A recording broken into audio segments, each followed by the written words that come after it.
What's up YouTube, Matt Dillon here.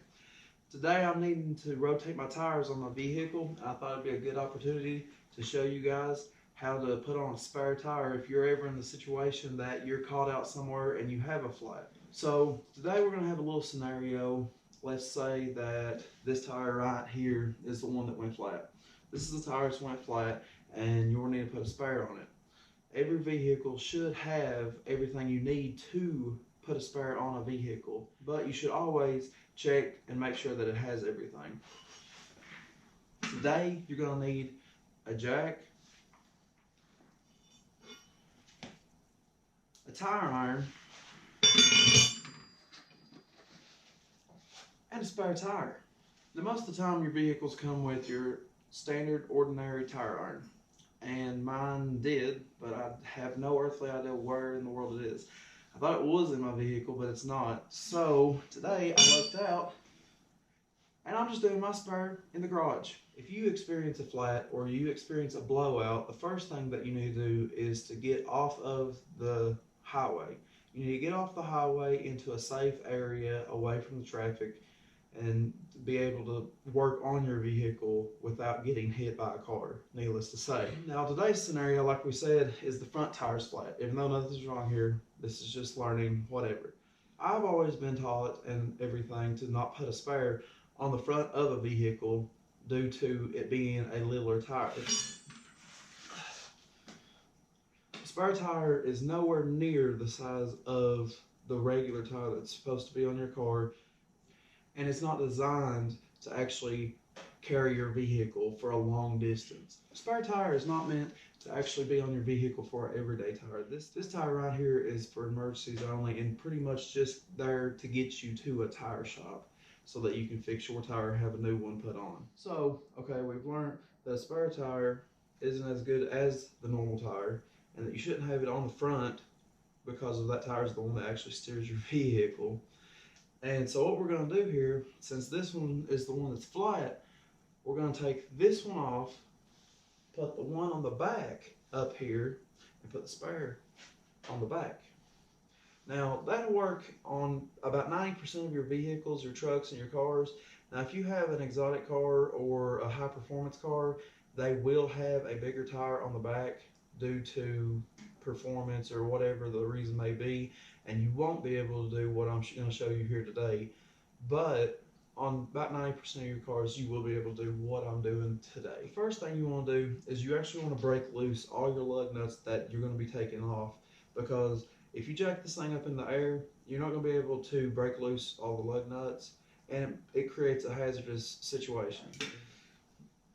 Second, after you break all your lug nuts loose, you want to get your jack, and you want to make sure that your emergency brake is on, and you want to put this little dude right here where it sits right there, you want to put it on the pinch weld of your vehicle if it's a car.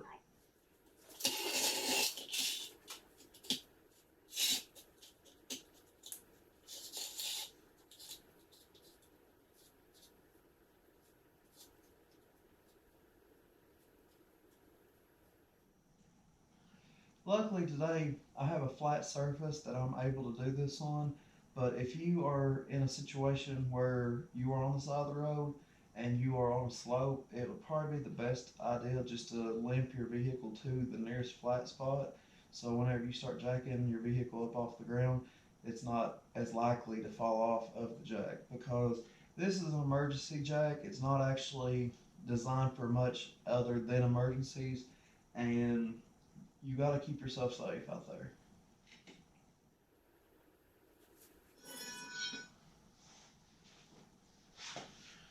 Okay, on these butterfly jacks, normally they have some kind of tool that comes with them that you put on the end of it that you can crank on it and actually get more torque and more leverage where you can actually spin it. Make sure that you always have that, because the only thing else that you could do would be to find a stick or a screwdriver or something other like that.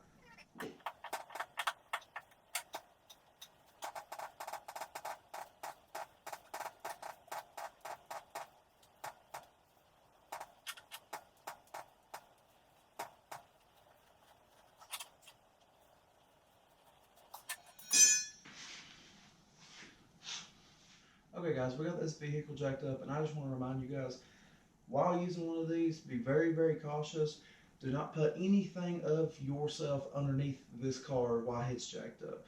Do not put any fingers, limbs, legs, arms, anything underneath this vehicle. So whenever you jack one of these vehicles up in this kind of scenario, you want to bring your tire just up off the ground. You don't want to put it up there 7 foot, 10 foot. You just want it off the ground, just enough where you can do your job, what you're trying to do, and be done. So I've already broke the lug nuts loose, and I've got the car jacked up to where I can take the tires off.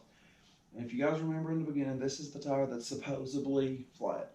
So what we're going to do here is we're going to take this tire off, we're going to take the back one off, we're going to pull the back good one, put it up front, and we're going to put the spare on the back because it's a safer place for that spare to ride.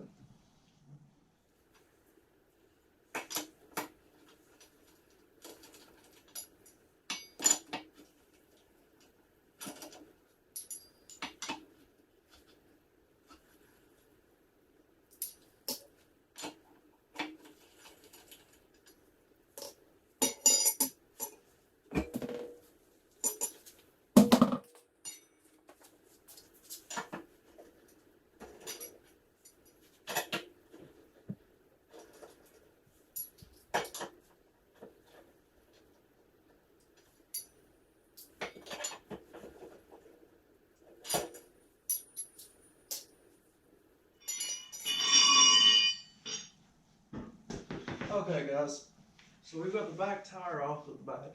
We've got the front tire laid over to the side.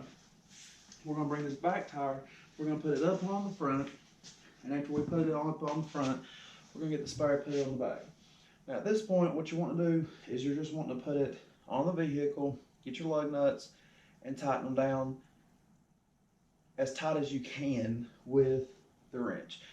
This isn't where you're going to actually torque the lug nuts. This is where you're actually just going to put them on there to hold the wheel until you let it down. After you let it down, that's whenever you'll put your final torque on it to make sure that they're tight and that your wheel and tire will not fall off.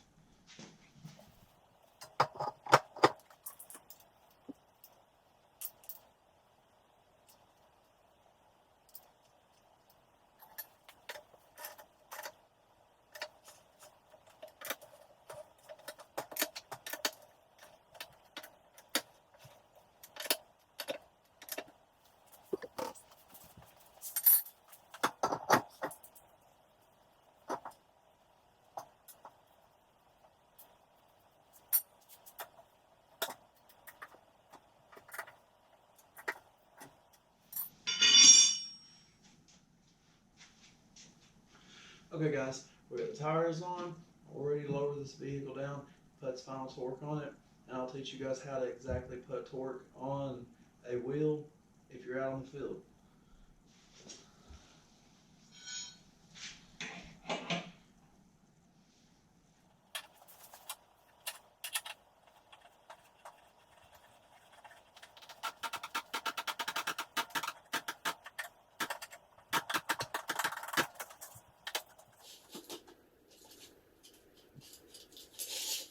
Okay guys, jack's off under the car, it's sitting back down on its tires, on its own free wheel, and we're going to tighten these on up to their final torque as if you're going to drive it.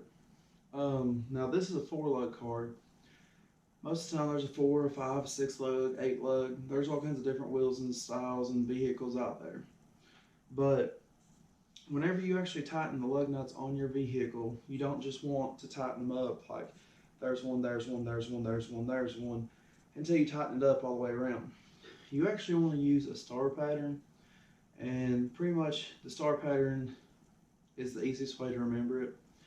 Like how you do a star, you'll go up, and then you'll go down, over to the angle, down, and back up to make a star. Well, on a 4-lug car, it's only got 4 spots.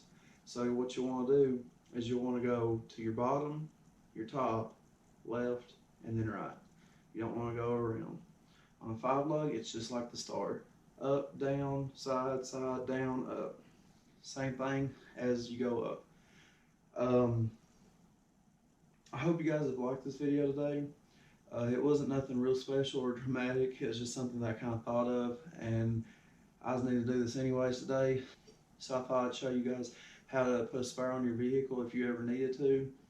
Um, if you have kids out there that's learning how to drive, they're 16, 17 years old, and they're learning how to drive and be out there and become a young adult, I think it's a very good idea to teach your child or kid, son, daughter, whoever, whatever, how to put a spare on a car. Because it might be the thing that gets them home a little bit safer. It might be the thing that gets them home a little cheaper. Now, if you have blowout and you're on the side of the road, needless to say, you will have to have tire work done to your vehicle, and that's going to cost money. But if you roll back to the end to the tire shop, that's going to cost you more money. And depending on how far you are, it's going to cost a significant amount of money. And I drive 45 minutes to work, and half of my trip, I don't even have cell phone service. So therefore, if I'm in one of those dead zones and I have a tire that's flat, it's either wait until a complete total stranger drives by, and hopefully they be a nice person, a good person, and help me out, or get out and do it myself. That's the only two options I've got. So I hope you liked this video. It's kind of something different, simple, it's easy. A lot of people know how to do this. Some people don't. That's what this video is for. Is for the people that don't know. If I could teach somebody something, then I feel accomplished. I feel like a job well done. Look over my red face and everything. It's cold out here in Kentucky this weekend. I've got the wood burn stove hot and ready, and I hope you guys have a good week. This is the week before Thanksgiving. I will be making a Thanksgiving video, and I will upload it this weekend, hopefully on Thanksgiving. But we'll have to come in. We'll have to see. We'll have to see how it goes, guys. You all take care. This is Matt Dillon saying, if there's a will, there's a way. You can do anything you want to. Just gotta put your mind towards it. You all have a good day, guys. Take care. Bye.